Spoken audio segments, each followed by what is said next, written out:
ओम श्री परमात्मे नमः।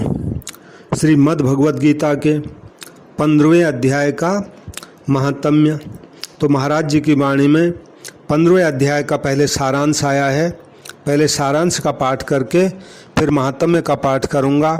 तो सारांश है, ये संसार का मूल आधार और इस संसार में अत्यंत श्रेष्ठ परम पुरुष एक परमात्मा ही है। इसको दृढ़तापूर्वक मान लेने से मनुष्य सर्वविद हो जाता है और कृतकृत्य हो जाता है, जिससे और संसार अनादिकाल से चला आ रहा है और जिसको प्राप्त होने पर यह जीव फिर लौट कर संसार में नहीं आता। उस परमात्मा की खोज करनी चाहिए। ज्ञान नेत्र वाले साधक अपने आप में उस परमात्मा का अनुभव कर लेते हैं। वह परमात्मा ही सूर्य, चंद्रमा और अग्नि में तेज रूप से रहकर संसार में प्रकाश करता है और वही परमात्मा पृथ्वी में प्रवेश करके पृथ्वी को धारण करता है। वही परमात्मा रसमय चंद्रमा होकर पेड़ पौधे लता आदि को पुष्ट करता है। वही परमात्मा जठराग्नि बनकर प्राणियों के द्वारा खाए गए अन्न को पचाता है और वही परमात्मा सबके हृदय में रहने वाला, वेदों को बनाने वाला, वेदों को जानने वाला और वेदों के द्वारा जानने योग्य है। वही परमात्मा संपूर्ण संसार का पालन पोषण करता है और वह नाशवान संसार से अतीत और अविनाशी जीवात्मा से उत्तम है। वही लोक में और वेद में पुरुषोत्तम नाम से प्रसिद्ध है। उसको सर्वश्रेष्ठ मानकर अनन्य भाव से उसका भजन करना चाहिए। राम। तो सभी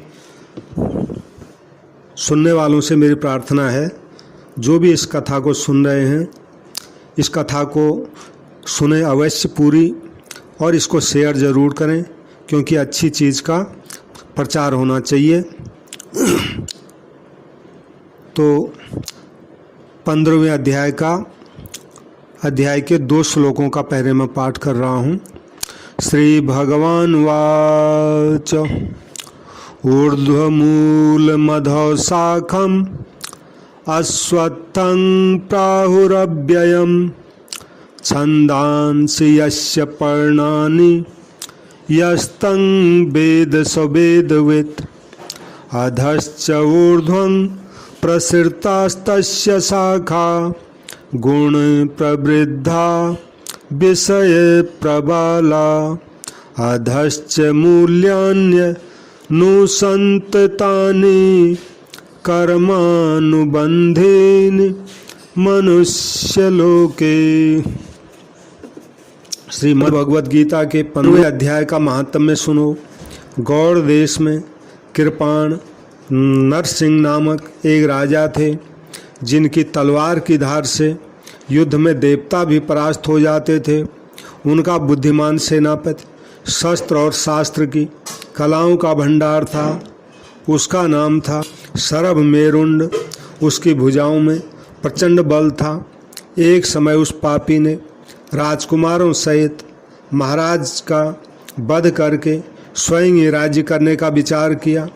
इस निश्चय के कुछ ही दिनों बाद वह हैजे का शिकार होकर मर गया।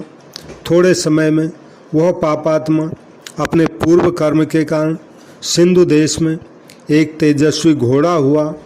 उसका पेट सटा हुआ था। घोड़े के लक्षणों का ठीक ठीक ज्ञान रखने वाले किसी वैश्य के पुत्र ने बहुत सा मूल्य देकर उस अश्व को खरीद लिया और यत्न के साथ उसे राजधानी तक वह ले आया। वैश्य कुमार वह अश्व राजा को देने को लाया था। यद्यपि राजा उस वैश्य कुमार से परिचित थे, तथापि द्वारपाल ने जाकर उसके आगमन की सूचना दी। राजा ने पूछा, किस लिए आए हो? तब उसने स्पष्ट शब्दों में उत्तर दिया, बोले, देव, सिंधु देश में एक उत्तम लक्षणों से संपन्न अश्व था, जिसे तीनों लोकों का एक रत्न समझकर मैंने बहुत सा मूल्य देकर खरीद लिया है। राजा ने आज्ञा दी, उस अश्व को यहाँ ले आओ। वास्तव में वह घोड़ा गुणों में उच्चैसर्वा नामक स्वर्ग के घोड़े के समान था। सुंदर रूप का तो मानो वह घर ही था। शुभ लक्षणों का समुद्र जान पड़ता था। वैश्य घोड़ा ले आया और राजा ने उसको देखा। अश्व का लक्षण जानने वाले अमात्यों ने इसकी बड़ी प्रशंसा की।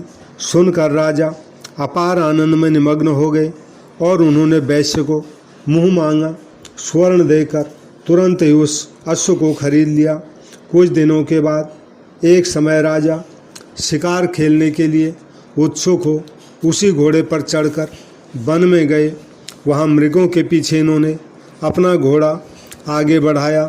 पीछे पीछे सब ओर से दौड़कर आते हुए समस्त सैनिकों का साथ छूट गया। वे हिरणों द्वारा आकृष्ट होकर बहुत दूर तक निकल गए।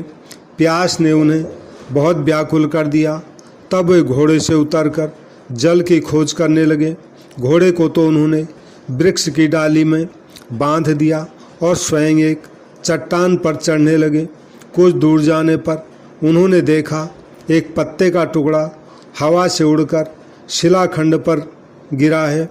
उसमें गीता के 15वें अध्याय का आधा श्लोक लिखा हुआ था। राजा उसे बाँचने लगे। उनके मुख से गीता के अक्षर सुनकर घोड़ा तुरंत गिर पड़ा और अश्व शरीर को छोड़कर तुरंत ही दिव्य विमान पर बैठकर वह घोड़ा स्वर्गलोक को चला गया। तत्पश्चात राजा ने पहाड़ पर चढ़कर एक उत्तम आश्रम देखा। वहाँ जहाँ नाग, केसर, केले, आम और नारियल के वृक्ष लहरा रहे थे।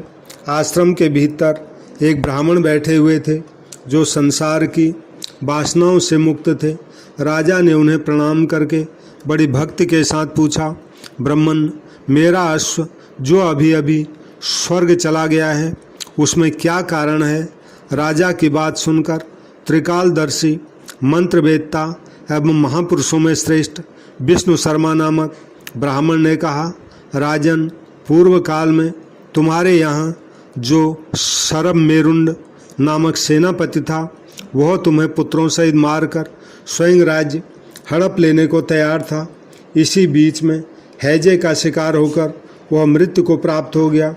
उसके बाद वह उसी पाप से घोड़ा हुआ था। यहाँ कहीं गीता के 15वें अध्याय का आधा श्लोक लिखा मिल गया था। उसे ही तुम बाँचने लगे। उसी को तुम्हारे मुख से सुनकर वह अश्व स्वर्ग को प्राप्त हुआ है। उसके बाद राजाओं के पार्श्ववर्ती सैनिक उन्हें ढूंढते हुए वहां आ पहुँचे। उन सब के साथ ब्राह्मण को प्रणाम करके राजा प्रसन्नतापूर्वक वहां से चले और गीता के 15वें अध्याय के श्लोकाक्षरों से अंकित उसी पत्र को बाँझ बाँझ का प्रसन्न होने लगे। उनके नेत्र हर्ष से खिल उठे थे। घर आकर उन्होंने मंत्रवेत्ता मंत्रियों के साथ अपने पुत्र सिंहबल को राज्य सिंहासन पर अभिषिक्त किया और स्वयं 15वें अध्याय के जप से विशुद्ध चित्त होकर मोक्ष प्राप्त कर लिया। जय श्री राम, जय श्री राम, जय श्री राम। अब श्री मद्भगवत गीता के 15वें अध्याय के 2 श्लोकों का पाठ कर रहा हूँ, आखिरी 19 और 20वां। श्री भगवान वाच, यो मामेवं सम्मूढ़ो जानाति पुरुषोत्तमं स सर्वविद भजति मां सर्वभावेन भारत। इति गुह्यतमं शास्त्रम् इदमुक्तं मया नघ। एतद्बुद्ध्वा बुद्धिमान् स्यात् कृतकृत्यश्च भारत। रामचंद्र भगवान की जय।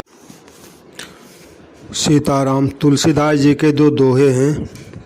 दोहावली से, चारि चाहत मानस अगम चनक चारि को लाहु। चारि परिहरे चारि को दान चारि चखचाहु।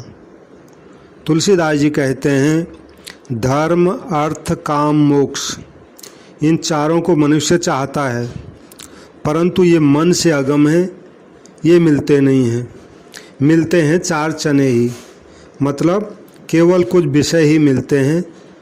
अतएव इन चारों की चाह छोड़कर चारों को देने वाले भगवान श्री राम जी को बाहर के 2 और भीतर के 2 यानी मन बुद्धि, इन चारों नेत्रों से देखो तो अर्थ धर्म काम मोक्ष ये चारों अपने आप मिल जाएंगे।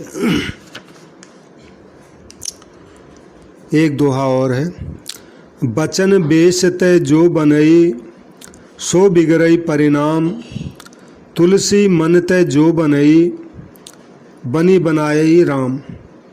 तुलसीदास जी कहते हैं कि दंभ से भरे हुए बाहरी बेश और बचनों से जो काम बनता है वह दंभ खुलने पर अंत में बिगड़ जाता है, परंतु जो काम सरल मन से बनता है वह तो श्री राम जी की कृपा से बना बनाया ही है। सीताराम।